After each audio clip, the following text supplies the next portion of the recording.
Soon we pass the first Romanian village. We look curiously at the buildings and people. What is it like abroad? The village is like a village, not much different from the villages in Ukraine, where we have travelled many hundreds of kilometres. The population looks at us with curiosity, not showing any particular joy, but there is no hostility either, although Romania fought against us on the side of fascist Germany. Still, in comparison with Ukrainian villages, Romanian villages looked more prosperous. Here, probably the Germans robbed less, after all, allies. Our troops rolled up in columns and moved forward at the highest possible speed. I, as Chief of Intelligence of the division, gathered the platoon commanders of battery control platoons with their scouts and organised something like a forward-out outpost, or rather, a reconnaissance group. We were all on horseback, so we moved faster than our foot columns and our batteries, which were on horseback in general columns in readiness for immediate deployment and support by fire if the situation demanded. Our division commander assigned us the task of reconnoitring the enemy and reporting in a timely manner. Almost without stopping we went forward. Night time was also maximally used for movement. Only for 4 to 5 hours we had a break to give rest to both men and horses, and then we went forward again. Sometimes on the way of our movement we could see separately standing farmsteads somewhere away from the road. The local people said that it was the house of a boyar, obviously a Romanian landowner. We of course did not pass by. We looked into these estates. There could be an enemy there, and it would not hurt to have some food and refreshment for the horses. At best, they found a few workers, obviously labourers. The landowners themselves fled to the cities. All the boyar estates had large stone cellars where grape wine was stored in large barrels. We enjoyed tasting it, snacking on something and continuing forward. Our way was to the south of Romania, past the towns of Băialad, Bacău, which were visible off our route, bypassing the mountain range from the south. Ahead was Bucharest. Our troops in solid columns marched along the roads. Columns of cars with guns on the trailer, Katyusha rocket launchers, cars with ammunition and various cargoes. Here in parallel mounted columns with guns, as well as squadrons of General Plev's cavalry corps.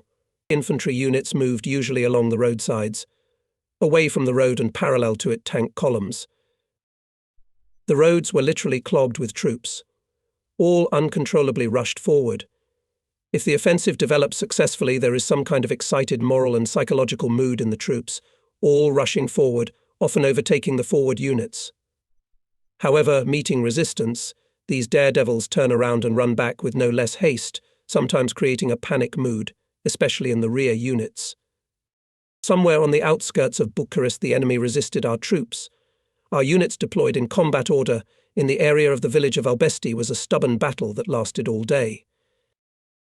Even in the morning, at 10 o'clock, the commander of the German division, General Zelter, sent us parliamentarians with a proposal of truce. However, the terms of our ultimatum and surrender did not suit him. The battle resumed with renewed vigour and lasted all day. The enemy lost in this battle 500 men killed, 56 men were taken prisoner. Our division lost here 77 men killed, more than 150 were wounded. By evening the enemy began to withdraw. I with my scouts went forward, following our infantry. Closer to midnight the infantry stopped for rest, together with it, and we here on the field in small, hastily dug trenches lay down to rest. Closer to dawn the infantry moved forward, followed by us. We walked along the road, hardly overcoming sleep. For a while both I and my scouts fell asleep on the move, scattered all over the road. I shuddered at the sound of a broken corn stalk, in which I had wandered in my sleep. When I woke up, I saw my scouts sleepily walking wherever they were. I was surprised to see a fresh trench ahead in the pre-dawn gloom at a distance of literally 50 metres. Only I had time to fall to the ground and shout, "Get down," as a machine gun burst sounded. We had run into the enemy's combat guard. Sleep was immediately driven off. Fortunately, none of my scouts were injured. Even in their sleep they executed my command, "Lie down," without delay, just a moment before the machine gun burst. We crawled back through the cornfield. Our infantry was nowhere to be seen. As it turned out later, it stopped about 500 metres behind, as the soldiers literally fell asleep from fatigue. We dozed off on the move and did not notice it. For the first time I slept on the move, and it turns out that such a thing is possible. The battalion, with which we were advancing, deployed in combat order and soon engaged the enemy. I radioed the division commander with the situation. Our batteries took up firing positions, supporting the fire of guns infantry. The enemy resisted for a short time. Soon my scouts reported that he was retreating. The infantry went up to the attack. Together with it, we moved and soon entered the village where the enemy had spent the night. In this battle, distinguished gun commander of the regimental battery of the 6th Airborne Regiment, Petty Officer K. Karachkov, who entered the village where the enemy had spent the night. A. Karachkov, who entered into an unequal struggle with a large group of fascists. He destroyed more than 25 Hitlerites with the fire of the gun. It came to hand fighting. 3 fascists piled on him, but the petty officer managed to come out of this deadly fight victorious. All 3 were destroyed by him. Karachkov was awarded the title of Hero of the Soviet Union. Continuing the pursuit, our division reached the area 15 kilometers north of Bucharest. Large warehouses with various property and food were captured. Our petty officer loaded the wagons with various cans, boxes, crates with food. As it turned out later, the boxes contained additional rations for officers of the German army, a pack of cookies, a plastic jar with marmalade, a pack of cigarettes and others. The jars turned out to be processed cheese. We at first thought it was soap, and only then someone tasted it and realized it was cheese. My scouts brought me a bicycle with a motor. I started it up, got on the saddle and rode forward. I rode about 15 kilometers, and the road diverged into 2 sides. I stopped and waited for 3 hours for our convoy to arrive. I gave my bicycle to someone and got on my faithful horse. Our division was awarded the title of Bucharest for excellence in the battles on the outskirts of Bucharest, and the entire staff was announced the gratitude of the Supreme Commander-in-Chief. In Bucharest there was an uprising against the fascist regime of Antonescu. On the side of the rebels was King Mihai, who at that moment played a positive role. Romania withdrew from the alliance with Germany and declared war on it. Stalin awarded Mihai with the newly established highest order of victory. It was strange to see how the Romanian division, which was retreating in front of our front, suddenly stopped, met our troops, joined the troops of the Second Ukrainian Front, and began to act against its yesterday's ally together with our troops. At one of the forks of the road we saw a passenger car in which sat a Romanian general, the division commander. 20 Romanian soldiers took turns pushing the general's car. Obviously he had no gasoline in his car. Romanian troops operated in the neighborhood of our division almost until the end of the war. My scouts brought a beautiful 2-seater sports car of red color. They said they took it in the garage at the Bucharest airfield. We drive with glamour on the highway. Behind the wheel is one of the scouts, though he drives uncertainly, but there is no other. The car is long. 2 or 3 more scouts have settled down in the back, right on the hood, holding on to the seats, where the chauffeur and I have settled down. Everybody wanted to go for a ride, at least some fun in the front life, and besides, none of us had never driven a passenger car in our lives. Almost until the evening we rode along the roads. Not going far ahead there we could run into the enemy. The target is noticeable, but we don't go back. We would be caught by the bosses and the car would be taken away, which happened in the evening.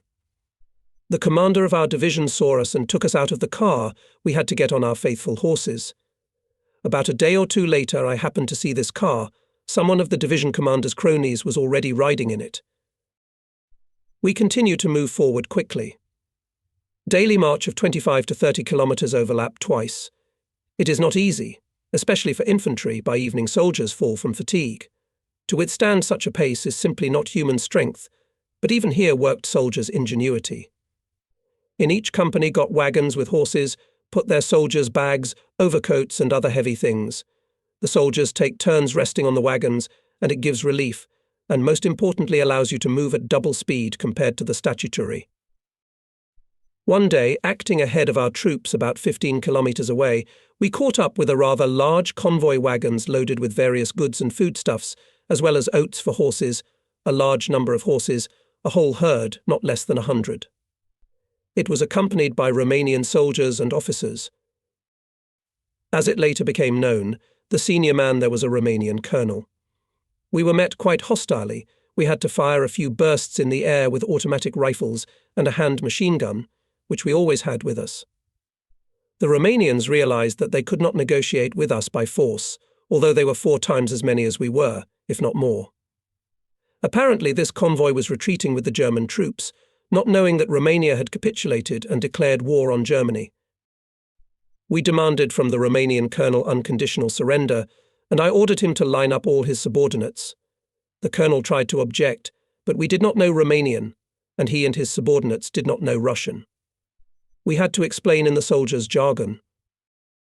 My scouts quickly disarmed the colonel and officers and arrested them. All the soldiers of the convoy were lined up, their weapons and ammunition were seized. Someone of the Romanian soldiers knew a little Russian. As it turned out, he was a Moldovan. They explained to him that Romania had capitulated and declared war on Germany, and suggested that he inform all his soldiers about it. Those, having learned about the events, cheerfully buzzed. I explained to our interpreter that from his soldiers he should appoint a guard and wait for the approach of our troops. We demanded to be shown the horses. The Romanian officers and their colonel were buzzing. Our interpreter reported that the horses were from the stables of the King of Romania and his cronies. I said something like King Mihai won't be offended by us. Anyway, we picked out the horses we liked and moved forward. My frontline friend Kazimir Kaminsky suggested that I race my horses. I agreed, and we raced on the cobblestone road. Kazimierz had a powerful Nesta stallion. I had a beautiful, slender, grey in apples. The horses had good English saddles and beautiful harness. We rush as fast as we can. My stallion overtakes the rival and suddenly, at full gallop, stumbles, falls on his front legs and turns over from head to croup. I flew out of the saddle and hit the cobblestone so that I lost consciousness for a while. When I woke up, the scouts lifted me up and poured water from a flask on my head. I hardly remembered what had happened. I am covered in mud. I was saved by a big puddle with a decent layer of thick mud. Otherwise, obviously, it would have ended sadly. My horse is standing on the opposite side of the ditch, all shivering. His front legs, knees and head are broken. I asked the soldiers to calm him down and take him on a harness. My bruised right leg and arm hurt badly. My trusty staff horse was brought up. With the help of the orderly climbed into the saddle, I could not hold the bridle reins with my right hand. Slowly went forward. The desire to race was gone.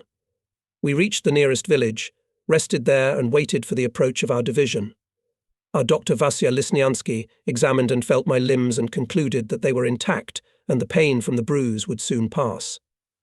Horse Dr. Shemendyuk examined my trophy horse and concluded that the horse had once been planted on its front legs, i.e., it had once been given cold water immediately after a race, i.e., hot water.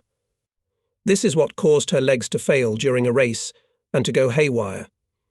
Outwardly, this condition is not noticeable and only manifests itself during races. The horse was treated and she stayed with me as a spare for quiet riding. She was very slender and beautiful, and of course what cavalryman would not tremble at the sight of such a horse? In later life I sometimes harnessed her, arousing the envy of others. She was well trained, especially in spectacular, beautiful types of allure, and loved to canter and demonstrate her abilities. I had the horse almost until the end of the war. Then I, together with the battery, handed her over to my successor Ivan Kulikov. Fast forward to the west. Ahead is the town of Craiova. We pass it late in the evening. We stop for the night somewhere outside the town. In the morning we go forward again, to the Danube. One of the days we approach the river in the morning. The Danube in this place is squeezed by the banks. On our side there are rather high rocks, vertically cliffing to the river, and at the bottom of the rocks along the river there is a highway. This place is called Iron Gate. In the morning we start moving along this road. On the left the river, quite wide in this place, on the right a rocky ridge rises vertically upwards. These gates stretch for several kilometres. We just drove to the shore, as from the opposite side began machine gun fire on our column. On the other bank of the Yugoslavia there is the enemy, and although the opposite bank is almost a kilometre away, and enemy bullets are clicking somewhere higher, on the rocks, it is still unpleasant to move under the aim of machine guns. The division commander ordered to turn one gun and give a few shots in the direction of the machine guns. Apparently, the explosions of our shells convinced the enemy of the futility of shelling our column. In any case, the firing stopped, and we safely passed the iron gate. Soon the coastal town of Târnu-Severin appeared. The enemy from the opposite shore fired machine guns and mortars at our troops. One of the Katyushas turned around and fired a volley at the opposite bank. There rose a sea of fire and smoke. We are safely passing the city. Now the direction to the northwest. Soon the road went along the foothills. The heights on the right and left are covered with dense coniferous forest. These are the southern Carpathians. Airborne regiment, which supports our division, took up defences along the outskirts of the Romanian village. It is ordered not to move forward, although the enemy does not resist in this area, and in general, it is obviously not nearby. For a few days we stand in defence, providing the rest of the division and army to get to the southern Carpathians. The personnel had a good rest, slept well, put themselves weapons, military equipment in order, horses rested. On one of the days I was called by the division commander and set the task to get food. Everything that could be procured in the village was bought and eaten. It was clear that it was impossible to solve this task on the spot, as well as in the nearest villages where our troops were standing. Supply bases were left somewhere far behind, and it was impossible to count on planned supply. I reported my plan to the division commander, and at first he started to object, as the plan was quite risky.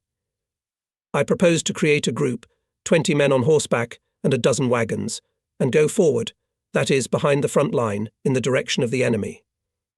After thinking about it, the commander agreed, realizing that it would be difficult to find anything behind. Such a group was formed.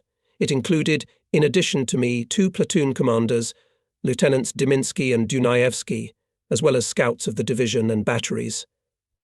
We had assault rifles, several wagons. The men riding on the wagons had carbines and there were 2 hand machine guns. All had a couple of grenades each. In the afternoon our detachment went forward. We warned our infantry not to take us for the enemy on the way back, moving along the highway. On the right and left to the road comes a thick coniferous forest. We look carefully ahead and around. After all, we are behind the front line and there can be any surprises. Ahead, about 200 kilometers away, is the Romanian town of Lugos, and we are on our way to it.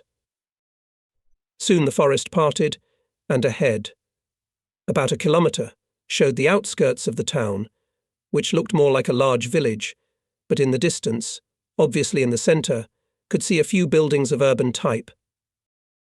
We stopped, lay down, with binoculars we scrutinized the outskirts.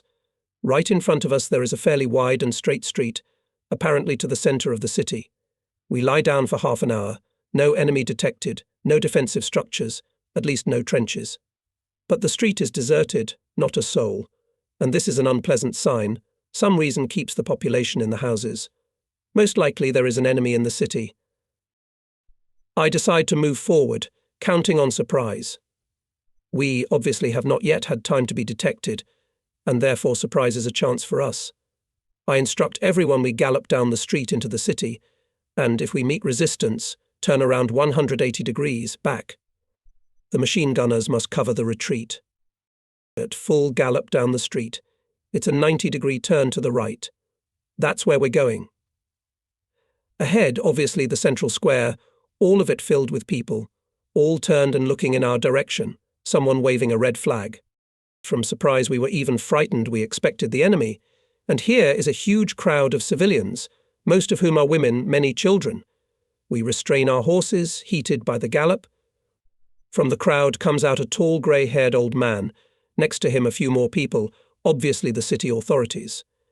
The old man is holding a tray with bread and salt. The crowd is buzzing with excitement and cheer.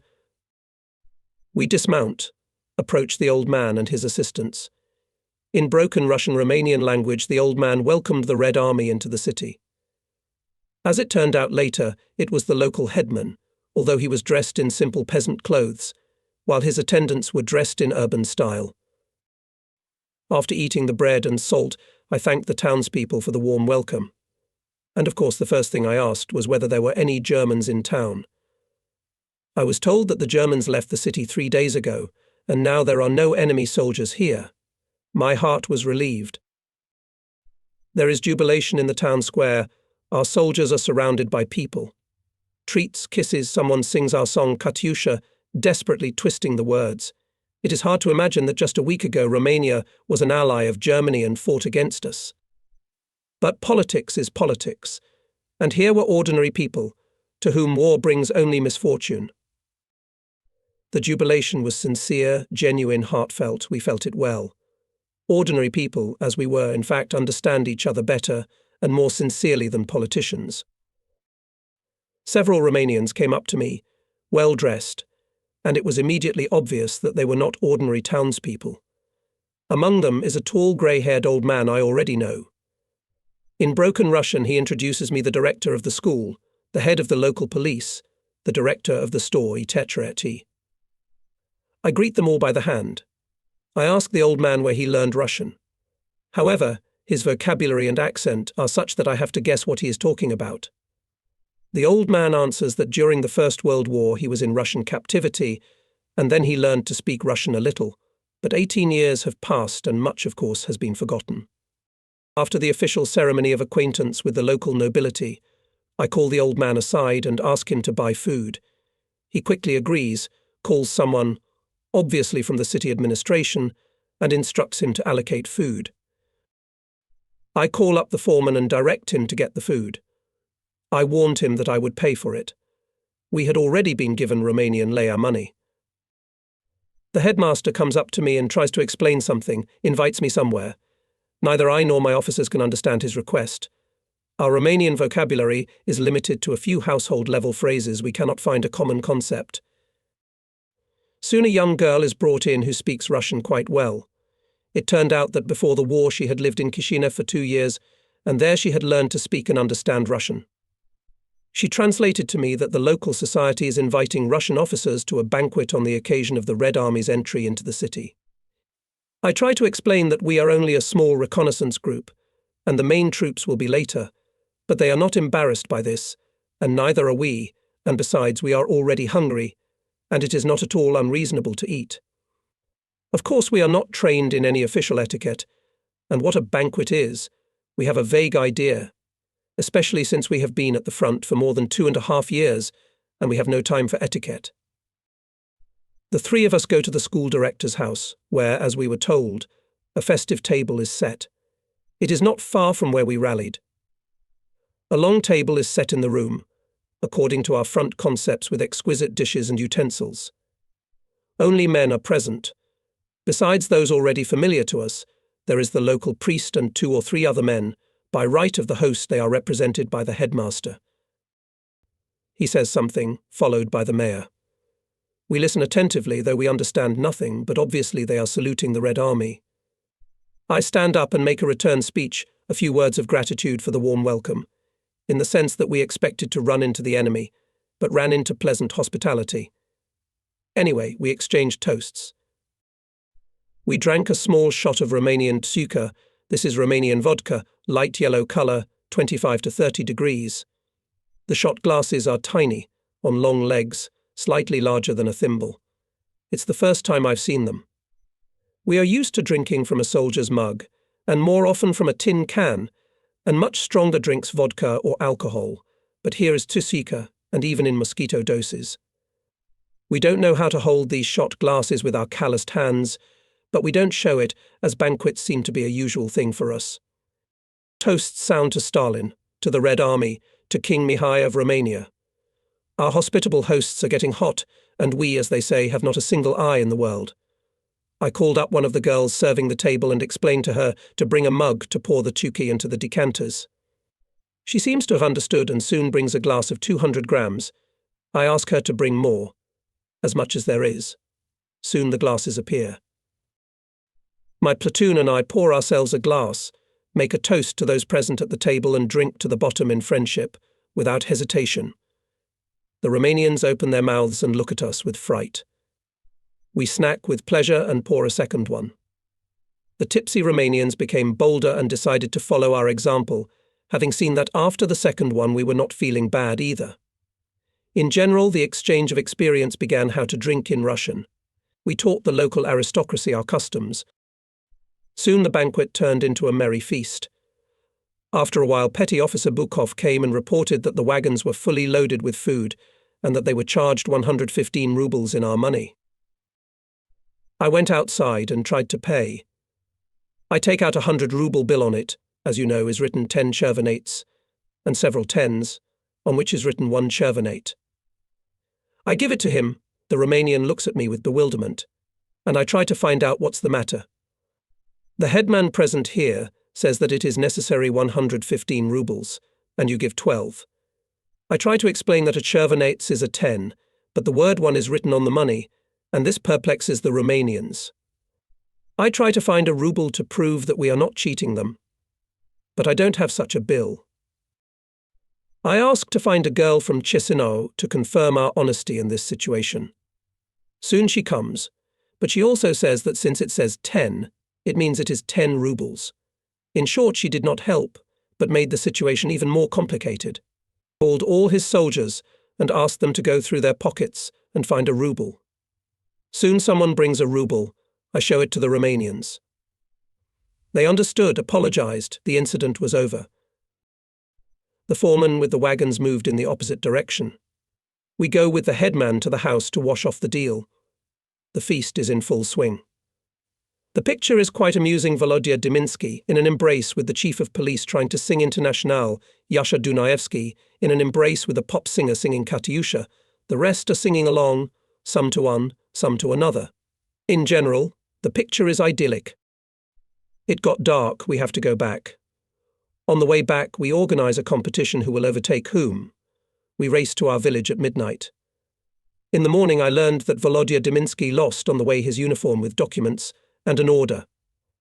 It turns out that during the race he lost the bridle from the horse's head and does not know how and where it happened.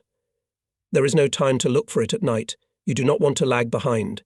And without a bridle you cannot control the horse. He found a way out. He took off his overalls, slipped the horse's head into it, and used the sleeves as reins. But he lost it too. In the afternoon it was found by the Romanians and brought back safe and sound. The commander of the division scolded us in the morning, but not maliciously. We had accomplished the task. We had provided the division with food for several days. We were young, in our 20s, and of course reckless. A few days passed, and we received the order forward. Our route lay through the familiar town of Lugos. I illegally sent scouts ahead to warn the local authorities that the Red Army was approaching, as they had asked me to do at the first meeting. When our column entered the town along the street we already knew, the whole of it along the road was lined with tables with tsukka, wine and food. Every householder had brought out what he could. It was a kind of a long festive table on both sides of the road. The population invited everyone to the table with friendly cries. We did not have a rest here, but when the head of the column came to the centre, there was already waiting an official delegation of citizens with bread and salt. Familiar to us, Romanians welcomed the Red Army. We had to stop the column and accept congratulations. Naturally, our soldiers did not need to be invited twice. Everyone enjoyed themselves. The division commander, with a smile from under the floor, shows me a fist. I make an innocent look, say, I had nothing to do with it. He, of course, guessed that I had nothing to do with it. For almost an hour the unintended break lasted, and we moved on, leaving the friendly town with regret. Before and after that we were greeted with a generally almost indifferent look. At any rate, there was no such thing. We were now moving with the highest possible speed to the north, in the offensive zone of the Second Ukrainian Front. Our division provided the left flank of our front, since our neighbour on the left, the Third Ukrainian Front, had fallen far behind, liquidating the encircled Kishinev grouping of enemy troops. Our way lay to the city of Timisora. The column entered it late in the evening. It is quite a big city, typical urban buildings, streetcar. In the centre, one of my wagons got into a streetcar track with its rear wheel. The wheel broke. It became impossible to drive. It was difficult to find another one at night. I had to spend the night. There was a tall building nearby, obviously a hotel, so we spent the night there. In the morning I went in search of a wheel. I don't remember where, but I found the wheel. However, my scouts were not there. More precisely, there was no Kolya Kushenko. As it turned out later, he was arrested by the commandant of the city. Soon I found the commandant's office. In the yard is my wagon, horses calmly chewing hay. I asked the soldier, "Where is my scout?" from the wagon. He confirmed that he was arrested by the commandant of the city, Lieutenant Colonel Altshuller. I went up to the second floor. A lieutenant colonel was coming towards me. I spoke to him. He confirmed that he was the military commandant of the city. I told him my situation and asked him why my soldier with the wagon had been detained. He said that the soldier was detained in the bazaar where he was selling honey and hit someone with a ladle. I asked him to let my soldier go and promised that I would sort it out and punish him, but now we had to catch up with our column faster and fulfill our combat mission. The commandant refused to let the soldier go, and please take the wagon. I, of course, could not leave without Kushenko. The commandant left for the railroad station, where several soldiers were loading some musical instruments and other property into the wagons. Among them was my Kushenko, looking guiltily at me. The commandant refused all my requests and demanded that I did not interfere with his work. Then I told him that on the outskirts of the city is the headquarters of our division, and I will have to go there and report to the division commander about what happened, especially since the division had heavy losses in previous battles and every soldier counts. I resolutely headed for my wagon. The commandant, after a moment's hesitation, signalled for me to approach him. When I approached, he already peacefully told me not to get excited, give your soldiers, let them help load the wagons, and then I'll let Kushenko go. I had to agree. For 3 or 4 hours, all my scouts loaded the wagons. The situation was unclear. The city was in the front line, artillery cannonade was clearly heard, and sometimes machine gun bursts, and the commandant was in a hurry to quickly fulfill the order received to take out musical instruments, obviously some music school. Finally, he let Kushenko go, and we quickly left the city towards the front. Kushenko told how he had learned from one of the residents that not far from where we had spent the night there was a central city market. Kushenko went there hoping to find a wheel there, and indeed found it. He took it off one of the Romanian wagons. He put the wheel on the wagon and drove towards the bazaar to look for us. On the wagon, besides other property, there was a barrel of honey. Somewhere the soldiers had gotten it earlier for themselves. Kushenko showed resourcefulness and began to exchange honey for wine. A queue quickly formed. In Romania there is a lot of wine. The front-line soldiers called Romania, Hungary, Czechoslovakia the Fifth Ocean, meaning the Sea of Wine. Some Jew tried to get in without queuing. Kushenko hit him on the head with a bailer. Lieutenant Colonel Altshuller, the commandant of the city, and a patrol appeared at the market. The offended Jew, having learned that Altshuller was also a Jew, complained to him. That's how Kushenko ended up in the commandant's office. I have dwelt in detail on this generally insignificant incident because it had further consequences, about which I will speak ahead. West of Timisora, the enemy resisted our troops, trying to delay their advance. By September 27, 1944, our division reached the line of contact with the enemy. There were fierce battles for the villages of Pisac, Lavrin, Chandra, Bild, Bachikarakul. In these villages, the majority of the population were Germans, and they took part in the fighting on the side of the enemy. On October 5th, our division, together with other divisions of the 53rd Army, went on the offensive. The enemy stubbornly resisted. Around the villages for which we fought, there were vast fields of corn which reached 2 meters high. Because of it, it was difficult to fight, and for us artillerymen, even more so, as it was very difficult to observe the enemy and correct the fire of our batteries. Even before the beginning of the offensive one morning, Lieutenant Colonel Altshuller, the commandant of the city of Timisora, came to me. I immediately thought something else my scouts had done when we spent the night in the city. Obviously something serious, otherwise he would need to go to the front line. The lieutenant colonel saw me and recognized me immediately. "I've seen you somewhere," he declared. I replied that I was seeing him for the first time. Then he, remembering the incident with Kushenko and honey, exclaimed, "Was it your scout who was selling honey in the city?" I replied that we were in battles all the time and had no time to trade.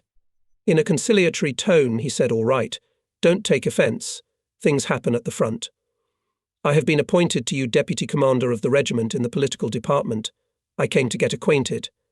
And let's forget about what happened in the city." I was satisfied with such a conversation, although I thought that at the first opportunity he would probably remind me about honey.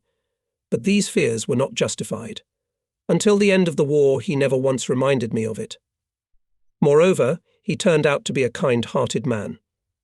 When after the war we lived in Nizhnyudinsk, his room in the dormitory was not far from ours, and he sometimes helped me and my mother with groceries. In one of the post-war meetings of fellow soldiers, I reminded Mark Ilyich, that was Altshuler's name, about this episode. We laughed heartily, remembering the dashing scout Kushenko and a flask of honey. He said that when he was appointed commandant of the city, they gave him only 2 soldiers, the rest had to get himself, so he detained various intruders who had fallen behind their units. There were fierce battles for the named villages. Local inhabitants of German nationality were intimidated by Hitlerites. They say Russians will take revenge on them, leaving not a single alive, neither men nor women nor children nor old people. Therefore the resistance was fierce, many houses were burning. Late in the evening we entered one of the villages. Not a living soul.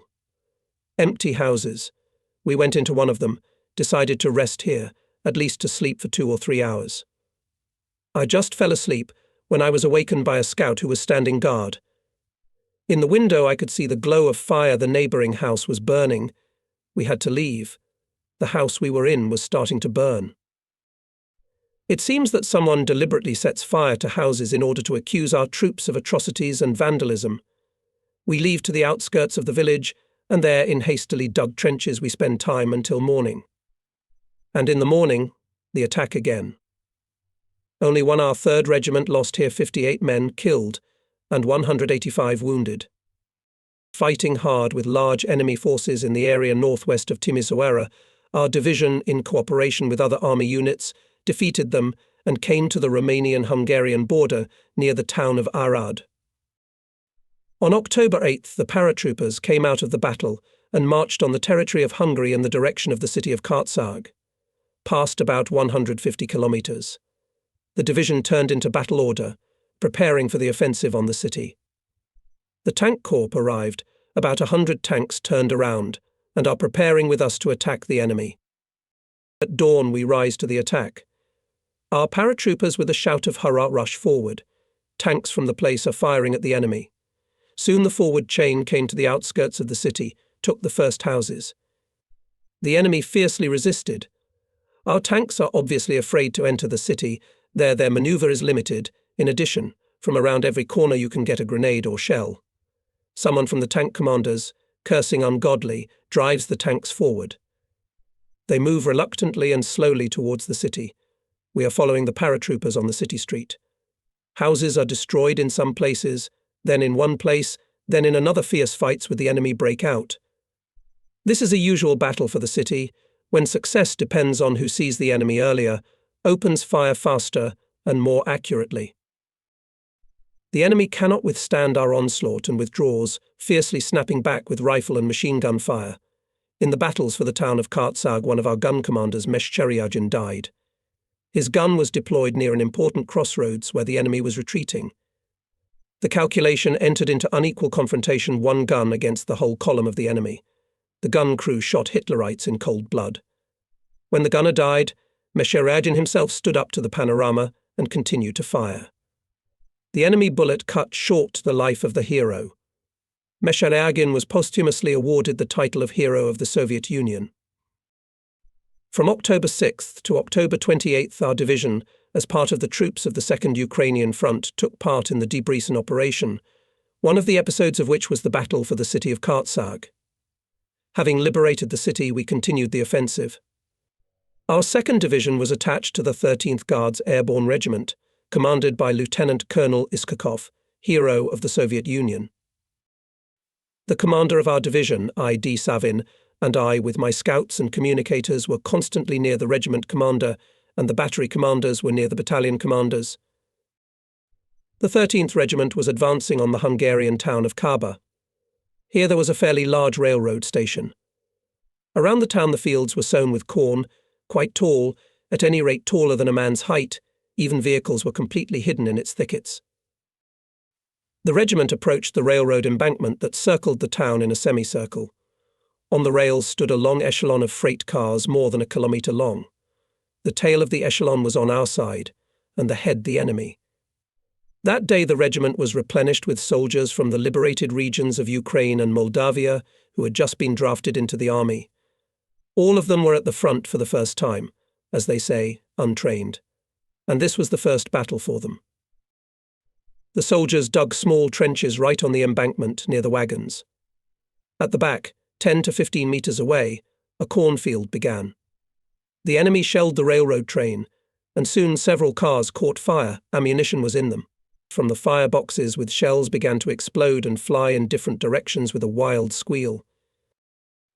The regiment was forced to move away from the embankment to a safe distance. Soon the Nazis began to fire on the regiment from machine guns of several armoured personnel carriers, which manoeuvred along the front and gave the inexperienced soldiers the impression that there were many of them. In addition, the firing was done with bursting bullets.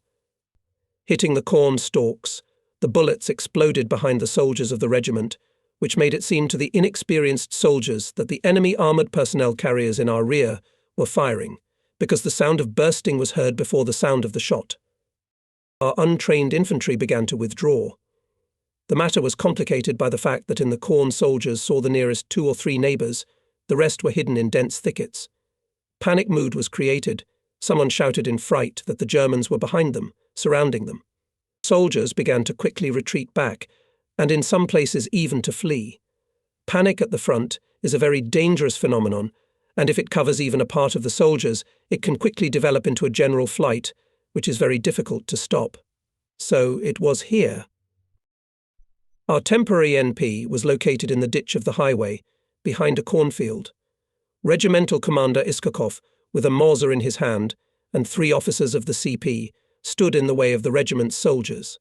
Seeing that they could not cope with the runners, Iskakov started waving his hands at us, asking us to help stop the regiment. We quickly stood in the way of the retreating troops. We grabbed him by the scruff of the neck, gave him a couple of slaps on the neck, and forced him to lie down here and dig in. Iskakov fired his Mauser several times to make the especially cowardly ones lie down. With difficulty we managed to stop those running in panic. Iskakov had to shoot 2 or 3 of them. The men were mad with fear, shouting Germans, and did not respond to any commands. A few more officers and experienced sergeants came up, caught the escaped men in the corn, brought them back to the chain, forced them to entrench themselves. Gradually the panic stopped. The soldiers buried themselves in the ground, guiltily and shamefully looking at us. They sit in the trenches, and we calmly walk ahead of them, not paying attention to the machine gun bursts of the enemy firing to frighten them. Iskakov, not shy in expressions, explains the situation to the soldiers, shaming cowards. The experienced reconnaissance teams sent forward hit several armoured personnel carriers, and one of them was even captured in good condition and brought to the regiment. By evening the regiment restored the fighting order, occupying their own trenches along the railroad line. Wagons continued to burn, boxes with flares began to burst. From the burning cars flew out sheaves of multicoloured rockets, a real fireworks display. We had to withdraw the soldiers to a safe distance. In the morning the station and the town of Kaba were taken by the regiment. The 13th Regiment was tasked to secretly raid the rear of the enemy and deliver ammunition and fuel for vehicles to the encircled units of the 6th Cavalry Corps. The Corps had broken through to the area of Hajsosoboslo, where it was surrounded, and fought a fierce battle with the enemy. The 1st Battalion of the 13th Guards Airborne Regiment, under the command of Major Bilov, skillfully manoeuvring and not getting involved in the battle with the enemy, managed at night to go to the area of the encircled corps and bring a column of more than 60 vehicles with ammunition and fuel. I remember this raid well. Bypassing populated areas, camouflaging in the corn, we were able to successfully accomplish this task. Cavalrymen hugged and kissed our soldiers and officers for saving them from certain death. Continuing to fight maneuver battles, we soon took the major industrial city of Hungary, Debrecen. Pursuing the retreating enemy, we soon came to the river Tissa. The width of the river is not less than 100 meters, quite deep and very fast. It was a serious obstacle. Along its banks stretched continuous dikes, protecting the surrounding countryside from floods. The 13th Regiment, supported by our division, captured 2 bridgeheads on the opposite bank of the river. The Germans launched frantic attacks, trying to destroy the units that had crossed. Both bridgeheads, small in front and in depth, were shot through by the enemy with rifle and machine gun fire. We focused all our attention on the enemy and our units on the bridgehead. This is all the more necessary because the battery commanders on the other side literally cannot raise their heads and stick their heads out of the trench to observe targets and fire. This task is performed by us, although we are separated by only 250 to 300 meters. Fierce fighting has been going on for several days, only when the enemy fire subsides at night, and only for a short time we manage to ferry the wounded from the other side and transfer other units and ammunition there. The terrain in the vicinity of our base is literally ploughed over with shells and mines, shot through with multiple layers of rifle and machine gun fire. Not infrequent raids by enemy aircraft, which, descending to extremely low altitudes, bombing our trenches and shelling them with guns and machine guns. We run from one knee of the trench to the other, hiding behind the turns from the machine gun and cannon fire of the enemy aviation. Usually at this point the enemy on the opposite bank goes into counterattacks, and we have to be in position to open barrage fire in time. For 2 weeks we cannot break the resistance of the Nazis, and they cannot throw us off the bridgehead. Every day from early morning until late evening there are fierce attacks from our side and from the enemy. The enemy has strongly fortified the nearest villages Tissa, Tissa, turning them into powerful strongholds, and our troops cannot take them. We broke into the dam right at the water's edge, the restless Tissa bubbling and gurgling below. The rains have recently fallen, the water has arrived, besides, the foothills are nearby, and the current is quite strong. Every new day the enemy usually begins with a strong fire attack on the bridgehead, ploughing literally every metre of land. It seems that nothing alive can survive there. We also get to us. We are separated by some 100 meters. Some shells and mines fall on our bank. It is especially difficult when enemy aviation arrives. Our fighters are tied up in a fight with German fighters, and bombers bomb our positions quite calmly and with aim. We lie in a trench and watch every bomb. We have already got used to it, and unmistakably determine where the next bomb will fall. If it is exactly on our trenches, we jump up and run to another place, of course, along the trench. To jump out is out of the question. Bombs are bursting all around. Shrapnel is whistling. Machine gun and cannon lines from airplanes. Without exaggeration, if there is a hell, it is here at this moment. The ground trembles from explosions, howling with a wild roar of airplanes and bombs. The Germans equip them with special choppers, which when falling make a heartbreaking sound. And if there are dozens of planes and many dozens of bombs, you can imagine what is happening on the ground. Fountains of water from the bombs that fell into the river, mixed with fountains of earth on the shore. The shock wave from the bombs bursting nearby presses you into the ground and buries you in the trenches, or lifts you off the ground and throws you to the side. You feel like a defenseless bug in a raging sea of fire and smoke. The raid lasts for a few minutes, which each time seems like an eternity. It's like this several times a day. The next raid has just ended. The smoke and dust have not yet had time to disperse, and we are already scrutinizing the opposite shore. There, as a rule, under the cover of bombing, another attack on the positions of our units begins. It is impossible for those on the other bank to stick their noses out of the trench. As they say a continuous sea of fire, smoke, bullets and shrapnel. Our task is to detect in time the direction of the next enemy attack and to give a command to the firing positions of the batteries to open barrage fire, and then to correct the firing, to make corrections in the sight and direction of firing in accordance with the direction of movement of the attacking enemy in his battle orders. I think that the Germans are not sweet from our fire either. Dozens of powerful bursts of 122 mm and 76 mm shells burst in the Hitlerites' fighting order, hitting enemy infantry and tanks with shrapnel and shock wave, which are fired by guns that are on direct fire. We have become accustomed to this character and tension of each day of battle, and if sometimes there is a lull, it is alarming. We must keep our eyes open. Obviously, the enemy is regrouping his forces for another attack. It is necessary to determine the enemy's intentions. Report to your commander.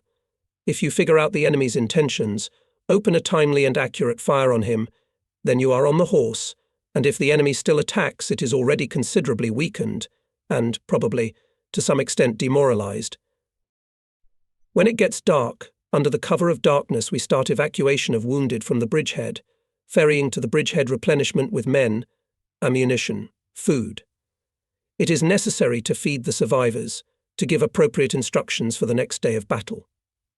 Soldiers need to tidy up their weapons, clean and lubricate them, repair the destroyed sections of the trenches, repair broken communication lines and many other tasks to be solved, while the German is silent. It is necessary, of course, and rest. People are not iron, and the fighting has been going on for many days. For the battles on the Tissa in the 13th Guards Airborne Regiment, which we supported, 3 were awarded the title of Hero of the Soviet Union, the regiment commander Lieutenant Colonel Iskakov, who controlled the unit from our NP, Company Commander Junior Lieutenant M. K. Stepanov, a bullet gunner. K. Stepanov, machine gunner A. Abutalimov, who shortly before had been expelled from our division to join the 13th Regiment, because he did not know Russian and was not suitable for service in the artillery regiment. The others were given a commendation. In these battles on the Tissa, only our division lost more than 1,000 men, including 268 killed. We got this frontier at a high price. On November 3rd, 1944, our division surrendered to the neighbours its defence strip together with the bridgehead, made a 30th kilometre march, and took the defence site near the town of Tissa Fjord, to the west of the former site. Here, as part of the 57th Rifle Corps of the 53rd Army, we took part in the Budapest operation. And again we had to force Tissa. For a week there were heavy fights on a small bridgehead, which was captured by our troops on the opposite bank of the river Tissa. The Germans continuously counterattacked our positions, trying to throw us off the bridgehead. It is so small that it is shot through with rifle and machine gun fire. Only on November 5th there were 12 enemy counterattacks on the bridgehead. Sometimes it comes to hand combat. Hitlerites in a drunken attack climb to the breach. Our paratroopers meet them with fire from automatic rifles, machine guns, rifles, often hand grenades go into battle. Unfortunately, we, artillerymen, can't help much here. Combat orders, both ours and the enemy's, are close to each other, and if we fire directly at the attackers, we can hit our own. But we still manage to shoot, pulling the bursts of our shells closer to the place of the enemy's attack.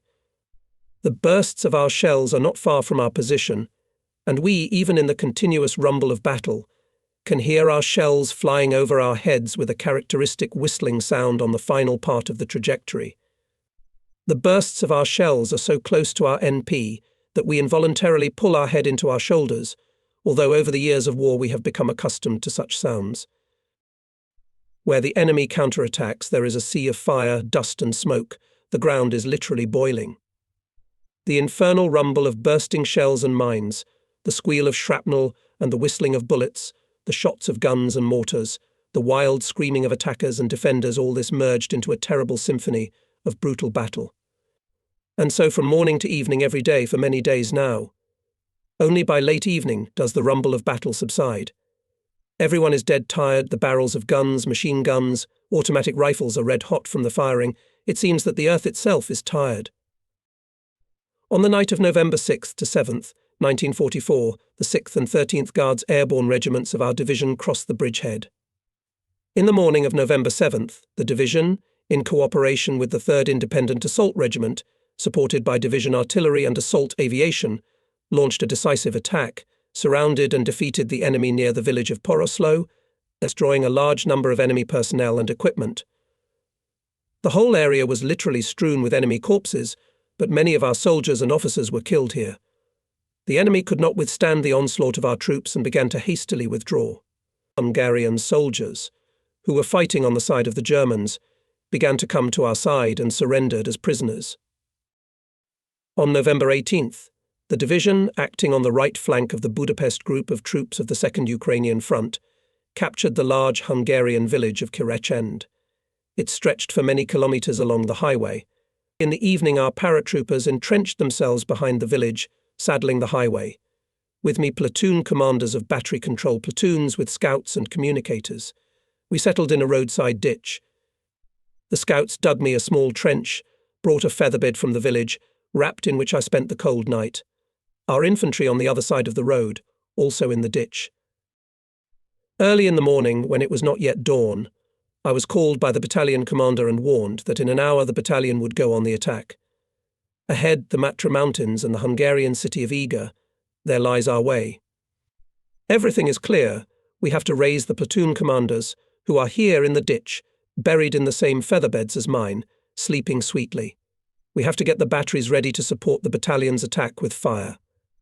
On the road, in the fog, I see the figures of the deputy commander of our regiment, Major Gordichuk, and the deputy commander of our division, Captain Yurchenko. They are standing on the highway and talking about something about 3 or 4 meters away from me. I leaned over the trench, waking the platoon commander of the 4th Battery, Lieutenant Volodya Diminsky. In another ditch I heard a loud, strong swearing. Obviously someone in the battalion had overslept. Immediately from the side of the enemy a machine gun line sounded in our direction. It even seemed that the machine gun was somewhere nearby, about 50 to 70 meters away.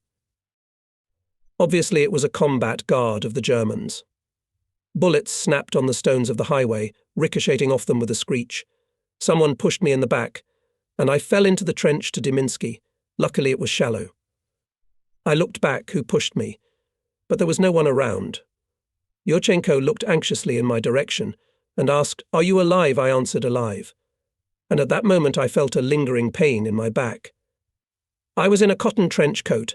I felt a hole in my cotton coat with my finger, pulled my finger out. There was blood on it.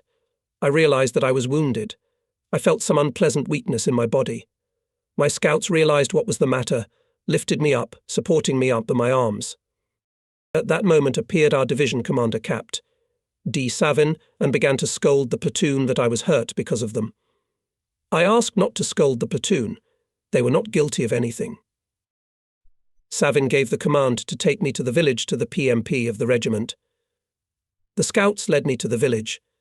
My heart ached. Would I really be sent to the hospital and have to part with the regiment, with which I had travelled so many front roads? Obviously, because of the weakness, he even cried with annoyance. In the medical station I was quickly stripped to the waist, laid on the table with my stomach, and started picking at the wound. I heard the doctor dictating to the nurse, who wrote down my name and diagnosis in the journal blind bullet wound in the area of the 5th vertebra. I was given 2 unpleasant tetanus shots, bandaged and sent with the scouts to the stables, where there were other wounded men waiting to be sent to the division's infirmary and field hospitals. On one side of the stable stood the horses, and on the other side on the straw lay us. The wounded are patiently waiting for dispatch. Some are here for the 2nd day. There is practically no one to take care of them. Sometimes a soldier sanitarian will run in, bring water or food and run on. The fighting is heavy, and the wounded come in a steady stream. I lay down for a while, thought, and decided to return to the regiment. Apparently my wound was not very serious, and the prospect of lying here for 2 or 3 days did not please me at all. One of my scouts was with me all the time, waiting to find out where I would be taken. I gave him a task to run to the headquarters of our division. Good thing it is in the same village, on the outskirts, to take a wagon for me to return to the division. He was happy with my decision and quickly went to the division headquarters. The wounded are moaning. Some are delirious when the transport will come for them. No one knows. It rains almost every day. The roads have become muddy, and the transport moves with great difficulty. Soon my scout came running and 2 others with him. They took me under their arms and led me to the wagon. There was a luxurious phaeton with a leather top, inside it a mountain of pillows and blankets. Soon I was in the division. The guys in the division met me joyfully. Of course, they had an occasion to wash my return. Lieutenant Shemendyuk, our horse doctor and my friend from Spol, took to treat me. He said that he would not trust our divisional paramedic Vasya Lisnyansky to treat his friend. When I saw his syringes intended for horses, I protested. You could stab a ram with such a syringe. The protest was rejected, and Shemendiuk got down to business. I must give justice, he took his duties seriously, and my treatment was successful. November 27th was my birthday. I was 21 years old. The weather was overcast, drizzling fine rain. In the morning everything around was drowned in thick fog. We could not hear the usual sounds of the front. The firing subsided. Impenetrable mud blocked the roads. Soon our platoon members, having learned that it was my birthday, came to my hut, where I was passing the time undergoing treatment. They immediately pulled me to the table, put out a simple snack American stew, lard, bread, etc. Naturally, a bottle of alcohol appeared on the table. Generally speaking, I was not fond of alcohol. To some extent I was indifferent to it. This sometimes caused bewilderment and even discontent of those who were not stupid to drink. I had to support the company. I quickly became tipsy and fell asleep. I was weak after the wound. Platoon members continued to drink.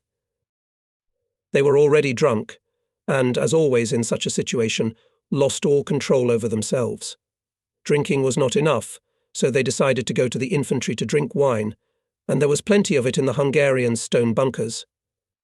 Not far from the firing positions of one of our batteries, a large stone bunker had been cut into the rock, and there were up to a dozen huge oak barrels with grape wine in them. Each such barrel apparently contained at least 1,000 litres of wine. The entrance to the bunker was closed by a massive wide door that faced our rear, and this entrance was clearly visible from the firing position of one of our batteries. The headquarters of our 13th Guards Airborne Regiment was located here. The bunker had several compartments. In the farthest of them was the office of the Chief of Staff of the regiment. Platoon members, having come to the basement, shot several barrels with pistols, tasting the wine. The wine was young, sour, and the platoon simply did not realize what they were doing. The wine was gushing out of the barrels in tight fountains. Stupefied from drinking, platoon members put their mouths and then their heads, savouring and washing themselves with the heady drink. Soon in the bunker, from which the clerks of the headquarters scattered after the pistol shots of our heroes, the wine was already above the ankle. Platoon members waded through it, scooped it up with their hats, pouring it on each other, losing all control over themselves. After one of the shots, the regimental chief of staff, who was sleeping on a table in the far compartment, woke up. Seeing that the bunker was almost knee-deep in wine, he went out into the next compartment and saw all our drunken crowd. One by one he shoved them down their necks, slapped each of them, and called our division commander to take his drunken horde away. The platoons, offended by the improper reception in the infantry, ran to the firing position with as much speed as possible in that condition. The commander of one of the platoons on the run gave the command battery to battle, turned the gun to the right towards the bunker. The gun crew, not knowing what was going on, took the command at face value. In the fog one could expect any trick from the enemy. The command sounds on the bunker, fragmentation grenade, aim 50, aim at the gate. The squad carries out the command, but the gun commander realized that the lieutenant was stupefied from drinking and did not know what he was doing. He quickly removed the wedge from the gun and hid it. Platoon commands fire, but no shot is fired. Enraged platoon rushes to the gun, but the calculation at the command of the commander of the gun twisted it. Then came the division commander, quickly put order all the drunks put in carts and sent to the NP, which was located in the mountains in the attic of one of the houses. Here our heroes were unloaded in the stables, and when they woke up, or rather slept, the division commander announced penalties to all of them and sent them to the firing line, threatening that if he learned about such mischief, he would send the guilty to the infantry. This was already a serious warning, and as far as I know, we had no more of this kind of mischief. This is how our platoon brothers celebrated my birthday. It was unpleasant for me, although I was not directly involved in these events. November ended, December came. We continued heavy fighting in the Matra Mountains. In the first days of December, the division surrendered its line to another unit and, having made a 100-kilometre march, went directly to Budapest from the north side, bypassing the Matra Mountains. I was soon appointed commander of the 4th Battery, in which I had previously been a platoon commander. In the area of Budapest are strong fighting. The enemy, concentrating in a narrow area large forces of infantry and tanks, crushed our defences south of the city, in the area of the famous Lake Balaton, and rushed to the city. More than a week of heavy bloody fighting continued. The enemy was stopped and then defeated, but our losses were great. We were north of Budapest, but even here the fighting was fierce. Regiments of our division repeatedly broke into the enemy rear, made combat raids there, bringing panic to the enemy camp. Having smelled something wrong in their rear, the enemy, as a rule, quickly abandoned their positions at the front and rolled back to the west. Having defeated the German troops in the Budapest area, our units rushed forward. But our losses were great. 3 battalion regiments became 2 battalion regiments. The personnel, who had been in continuous fighting for a long time, were very tired. The intensity of the battles and their fierce nature is also evidenced by the fact that only for 2 months of fighting in Hungary in our division, in the title of Hero of the Soviet Union, was awarded to 15 soldiers and commanders, while for all previous and subsequent battles, that is, more than 2 years of fighting, this title was awarded to only 8 people. Continuing to fight with the enemy in the mountains of Matra, often acting in his rear in isolation from the rest of the army in winter snowstorms and cold, especially noticeable in the mountains, by the end of December 1944 our division came to the valley of the River Ipeľ, bordering with Czechoslovakia. Ahead of Czechoslovakia, the direction to the town of Lučenice. December 1944, the 4th year of the war is coming to an end. How tiresome it is. Worn out by continuous battles, ragged, dirty, half-starved, tired to the limit, we wander in battalion columns through the mountain valleys towards Czechoslovakia. The enemy sometimes snaps back. We had to deploy in combat order and start another attack. The battalion, which I support with my battery, is barely a company in numbers. I am always next to the battalion commander, with me the control platoon headed by its commander, Lieutenant Dimiński. 2 firing platoons led by the senior officer of the battery moving roles from one firing position to another in readiness to fire guns to support the actions of the battalion. There are only 276 MMZs, 3 guns left in the battery. According to the staff there should be 4, but the guns are not enough. The battery, as a rule, supported the 1st Battalion of the 13th Guards Airborne Regiment. The exception was when the battalion was taken to the 2nd echelon. The battery commander was with the battalion commander at all times, or at his NP, near the battalion CP. Then the battalion commander had a platoon commander of the control platoon, who by telephone informed the battery commander of the battalion commander's requests to support the battalion's actions with gunfire. At the same time, he informed on the battalion's actions. This occurred when visibility from the battalion CP was limited and did not allow the battalion to direct fire. When necessary, the battery moved to direct fire directly on the front line of the battalion. Shell consumption was strictly limited. Usually the battery was allowed to use 10 to 12 shells for a day of battle, which was enough to shoot one target from a closed position. We had to save shells strictly. On December 31st, 1944, we came close to the Czechoslovakian border, which in this area passed along a small river Ipeľ. Its width did not exceed 50 meters. On the opposite bank there was a rather large Slovak village. Our paratroopers took the initial position for the night attack. The battalion commander and I with my scouts settled down in the ditch of the highway. It was already quite dark, about 10 o'clock, when the battalion went on the attack. We jumped over the river on some kind of a fat footbridge. The enemy obviously did not expect that we would attack at night, and even on New Year's Eve. In general, the Germans all through the war accused us that the Russians were not fighting according to the rules. It is dark, we have to rest, and they go on the attack, or we have to have lunch, and they are fighting, etc. Often pedantry in these matters failed the Germans. The attack was almost silent, and the enemy, caught by surprise, did not offer organized resistance. We broke into the village, the infantry cleared house after house, street after street, catching the Germans, many of whom were already quite drunk on the occasion of the New Year. In honor of the New Year, we sipped from flasks right on the move, gave a volley from the gun and continued the offensive. I with the scouts went down into a large cellar under the church. The room is illuminated by the dim light of a wax candle. At a small table sits the priest, whispering prayers. Along the walls on benches sit nuns, with their heads wrapped in black clothes. From experience we knew that the Germans, not having time to escape, sometimes hid under the black clothes among the nuns. My scouts checked all those seated. Neither the priest nor the women objected. Everything turned out safely. There were no Germans in the cellar. Going out into the street, we looked into the house nearest the church, faintly lit by a candle.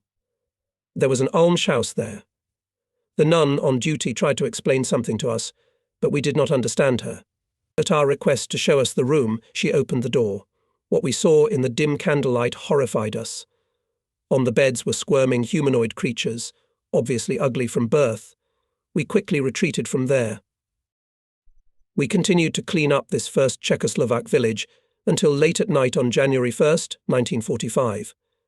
Only in the very morning, having drunk a sip each time for the new year 1945, dead tired, we went to bed. The beginning of January 1945. Our 1st Guards Airborne Division was engaged in persistent manoeuvring battles with the enemy on the territory of Czechoslovakia, more precisely, in its eastern part Slovakia. A significant part of the Republic is mountains, the Slovak Ore Mountains that is their name. Our division was tasked to make a bypass manoeuvre along the southeastern slopes of the mountains, to go to the flank and rear of the grouping of enemy troops opposing our 53rd Army, to strike him and contribute to his defeat. Fulfilling the task, we approached a wide valley lying between the mountains. The entrance to the valley was covered by two heights 517 and 503. The nearest to us height 517 rose steeply upwards. Its slopes were densely covered with coniferous forest. Many large stones were scattered around. On the right, the height was a steep wall. On the enemy's side, its slopes were gentle, and there a field road led to its summit, which was used to transport the timber harvested there. Of course, we learned about it later, when we took the height. Hitlerites had a good view of the terrain on which we were advancing, and of course our fighting orders were shot through with aimed fire from all kinds of weapons. The weather was cold. During the day it often rained with wet snow, and at night it was freezing, and the height turned into an icy mountain. The enemy, realizing the importance of these heights, hastily fortified them, and by fire from all kinds of weapons foiled any attempt to approach them. We, the artillerymen, could not clear the way for our infantry with the fire of our guns, as they used to say. Here it was necessary to destroy machine gun nests of the enemy, who had settled on the top of the heights, by direct fire at close range. From afar, from a distance of 1 kilometre and farther, it was possible to hit a machine gun only by accident, and that with a large consumption of shells, which we could not afford. To pull the guns closer did not allow to shoot the angle of elevation, that is, the barrel of the gun could be raised only to a certain limit, and the targets were higher. In addition, the enemy fierce rifle and machine gun fire did not let close during daylight hours. By the end of the day, our paratroopers still managed to approach the height, but attempts to storm its summit each time ended in failure. The enemy successfully repelled the onslaught of our units, launching their armoured personnel carriers. Our paratroopers were preparing for a night assault. I was ordered by the battery to support the assault of the height and to ensure by fire its retention. This was possible only by direct fire. In other words, the guns had to be brought up to the icy height, which in addition had not yet been taken. Before that, during the day assault, they tried to raise the battalion 45 mm guns, but without success. The height was very steep, its slopes were covered with forest, there was no road, horses and men were literally exhausted, but they could not pull up the guns. This was to be done by us, and at night. It is very difficult to fight at night. In the darkness, it is difficult to orient oneself. One cannot see what actions the enemy is taking. It is not easy to control the battle. Only by the flashes of shots and by the sound of them we could somehow figure out where were our own, where were the strangers, because the Germans' automatic weapons had a different from our rate of fire. And we, artillerymen, in the night battle, especially when the situation is rapidly changing, in general to fire from guns extremely difficult, cannot see the targets. In addition, you can hit their own, especially when the battle is maneuverable. The Germans, as you know, at night constantly illuminated the approaches to their battle lines with rockets, and our units had to operate on the illuminated terrain. On the eve of the night assault on the height, I was called by the division commander, Captain Savin. It turns out that a correspondent of some newspaper and a photographer came to take pictures of the moment of setting the task of storming the height. I had to pose. Although my battery had the task to support the battalion, which was to storm the height, all the battery commanders and other officers of the division were filmed on the picture. But the picture was really taken directly in the battle order, on the approach to height 517 on the eve of its assault. It was already completely dark when our paratroopers began the assault. At first the battle was silent from stone to stone, from tree to tree. Trying not to give themselves away by noise, the paratroopers went up the slopes. It was necessary to get as close as possible to the enemy, who held the defence along the crest of the height. The Germans methodically launched missile after missile. This helped us to a certain extent. We could see where the enemy was. Besides, the terrain we were moving on was illuminated. Of course, we had to stop for a while, so that the enemy would not notice. Our infantry had difficulty climbing the icy slopes of the heights. In this situation, even the very idea of raising the guns on the height seemed ridiculous, or rather, an unreal task. But the success of the battle and the lives of many soldiers and officers depended on its solution. In addition to all the difficulties, it was necessary to keep silence until our infantry crawled close to the enemy and started a firefight. We had to raise at least one gun. I gave the command to start lifting. It's difficult to control 6 horses in such conditions. We're trying to pull with 4. Horses snort from excitement and tension. We rush forward a few meters. We immediately put stones under the wheels, preventing them from rolling backwards. A breather. Again a jerk, the horses fall on the icy slope, and the gun together with the horses and the squad roll back. The stones did not help either. Having consulted with the men, we removed the middle carry, leaving only 2 native horses. We put ropes behind the nearest trees to help them drag the tool. Another jerk, the horses fall down, breaking their knees and muzzles in blood. But they managed to move 2 to 3 meters, and most importantly to fix the gun. A few such jerks and 15 meters are overcome. Both animals and people are exhausted. They rested for a few minutes, and again they darted forward. Horses fall down, people fall down, the implement and the harness roll back, almost to the place from where they started to move. Again we have to start again. After another spurt, when the gun and harness began to roll backwards, the gun commander, a sergeant, I don't remember his surname, threw himself under the wheels of the gun in fever and despair. The gun, which weighed about 1.5 tons, ran over him with its wheels and rolled further. The soldiers of the regiment barely had time to snatch their commander from under the horse's hooves. The sergeant's bones were intact, but he was badly crushed. Still, he refused to go to the infirmary, but we did not know where he was. The gun hit a tree trunk and stopped. It became clear that we couldn't lift the gun that way. We had to find another solution. We decided to give up horses and try to lift the gun with men only. We attached 2 straps to each wheel, similar to Berlatsky straps. They are part of the standard equipment of artillerymen. The gun was turned forward, and all the men of the battery were placed side by side. The straps were put behind the nearest trees, others behind other trees ahead of the gun. A command sounded quietly, a jerk. The gun moved up the slope by 3 or 4 meters and stopped, securely held by straps. The 2 lower straps, freed, lead behind the trees ahead of the gun. Again we jerked, and again we managed to move up 3 or 4 meters. By incredible efforts we managed to climb up the slope for 200 meters. That's a clear success, but the men were literally exhausted and lay next to the gun on the icy slope. By this time our paratroopers have engaged in a fierce battle with the enemy. There, obviously, it came to hand combat. Hand grenades are flying from above, some of them reach us. Germans from above conveniently throw them down. The fight is fierce, persistent, cruel. Everyone understands that the possibility of further advance of the division depends on its outcome. By the middle of the night, our paratroopers managed to dislodge the enemy from his positions and gain a foothold at the very edge of the height. The enemy moved back about 200 meters and poured strong rifle and machine gun fire on our units. The infantry is entrenched and does not dare to advance further ahead as open terrain. probably a forest clearing. Only some trees are visible in the transparent light of flares.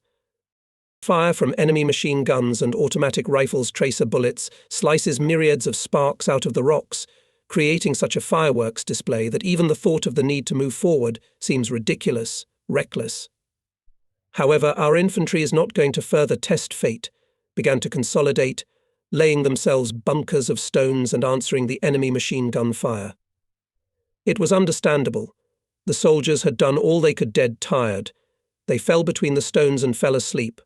After all, it was the second half of the night, and in the morning they would attack again. While the fight was going on, my artillerymen managed to pull up the second gun as well, but there was no way of positioning them for firing. In order to position the guns, at least a small area was needed where the guns could be deployed for firing. The only possibility was to move forward into neutral territory, that is, between one's own troops and the enemy. I think there is no need to explain what this threatened. We could lose both guns and calculations and fail to fulfill the task. We had to decide what to do. Having consulted with platoon and gun commanders, I decided to take a firing position ahead of our infantry, 20 to 25 meters away. The calculations crawled to the chosen place to quietly prepare platforms for the guns, to remove unnecessary stones, to lay at least a low bunker to protect from bullets and splinters. I asked the paratroopers to cover us with fire, if necessary. By dawn the sites were prepared and even camouflaged in front with snow. Trying not to create unnecessary noise, we rolled the guns to the position, brought them to the battle, camouflaged them as best we could. It is necessary to give people at least an hour of rest. A day of heavy fighting is ahead, and my soldiers were storming the height all night. I reported to the battalion commander, Major Belov, that the battery had taken a firing position on neutral territory. He did not believe it at first. Such a decision was quite unexpected and risky. Slowly dawn comes. It's cold. The soldiers are squirming between the rocks, trying to somehow warm up. Around each gun there was a low wall, 50 to 60 centimeters, at least a little protecting the crews from bullets and splinters, of course, if you lie on the ground.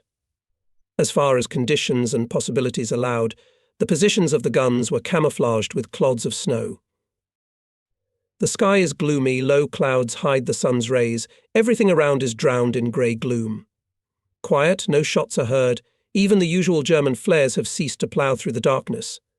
My artillerymen, tucked in wherever they could, are dozing, tired from a difficult sleepless night. Even the statutory gun ditches for sheltering the crew and ammunition did not have time to equip. In such close proximity to the enemy it was dangerous to chisel stony ground with crowbars and pickaxes. It could attract the attention of the enemy, and for us now the main trump card in the battle was surprise. He does not expect us to have guns at such a height. We are lying between the guns in the rocks, the cold is getting to our bones and there is practically nowhere to warm up. We squeeze against each other, falling asleep, and soon wake up again from the cold. Soon mortar bursts rumbled a sure sign of the approaching Hitlerite attack. Most of the mines burst somewhere behind us down below, only some bursts ahead of us, showering us with shrapnel and pieces of frozen snow. My calculations are in full readiness to fire. Soon the figures of enemy soldiers glimmer between the trees, yelling something and firing bursts of automatic rifles and machine guns, encouraging themselves with shots. Our defense responds with friendly rifle and machine gun and mortar fire. My artillerymen have no suitable target yet. It is pointless to fire a gun at an individual soldier. You will only find yourself before the time. Enemy chains approached already 150 meters, but the dense fire of our infantry forced them to lie down. Soon between the trees in the morning haze appeared German armoured personnel carriers. They are not visible. They are hiding behind bushes and large rocks, pouring from machine guns our battle orders. Gunners are hastily scouring enemy positions with panoramas, trying to catch an enemy armoured personnel carrier in their sights. Powerfully sounds the shot of the first gun. The gunner still caught the silhouette of the armoured personnel carrier in the sight. The shot was so strong and unexpected that both our side and the German side for a while fell silent, stunned by this rumble. The shell had evidently reached its target. In the morning haze it is difficult to see, but some confusion in the enemy is noticeable. Soon the enemy opened a furious machine gun fire, trying to grope the gun position. But the shot was so unexpected, and the flame of the shot must have blinded the enemy observers. At any rate, it seems that the position of the gun exactly they did not have time to detect bullets explode the ground, then ahead of the battalion's defence, then whistling above our heads. Our battalion is preparing to attack the enemy. The battalion's manpower is less than 30% of its authorised strength. A fluid chain of our soldiers rose to the attack. Did not pass in 50 metres, as the enemy's strong fire from machine guns pinned our infantry to the ground. It was impossible to dig in, solid stone. The battalion began to retreat back to the former positions. There is at least some shelter from the bullets. A few tens of minutes passed, sluggish firing from both sides, but soon enemy mortars started to work, mines slammed, scattering splinters and stones, a sure sign of another enemy attack. Once again, German soldiers flashed between the trees. Armoured personnel carriers, hiding behind trees and rocks, pouring machine gun fire on our defence. I shout with all my might to the gun commanders to look for their positions, however, they themselves know it well. I scold my scouts, who have not yet found the place from where the armoured personnel carriers are firing. Platoon commander sent to company commanders for the same purpose.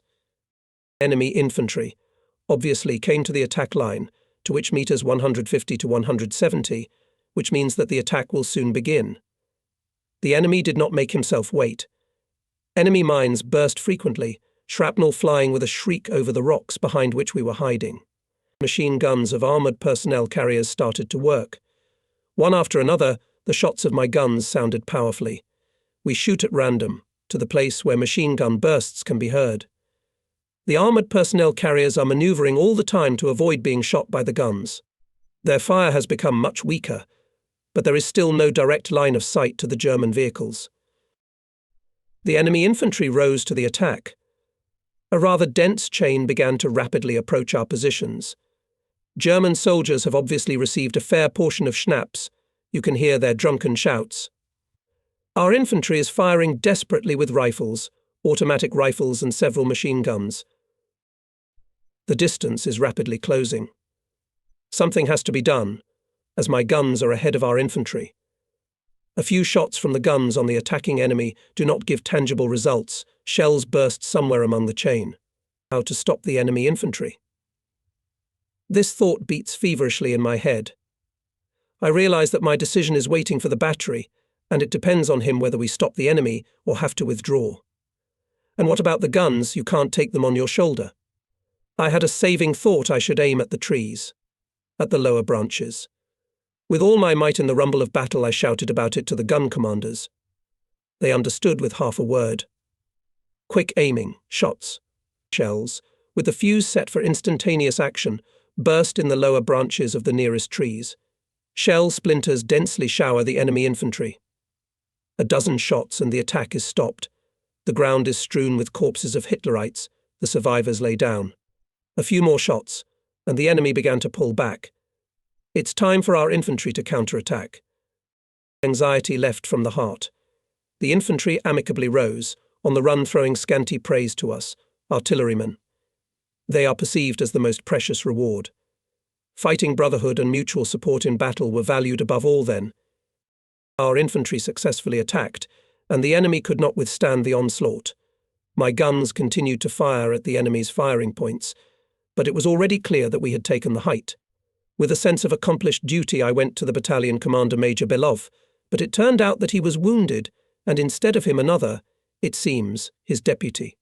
Scant praise for the artillerymen,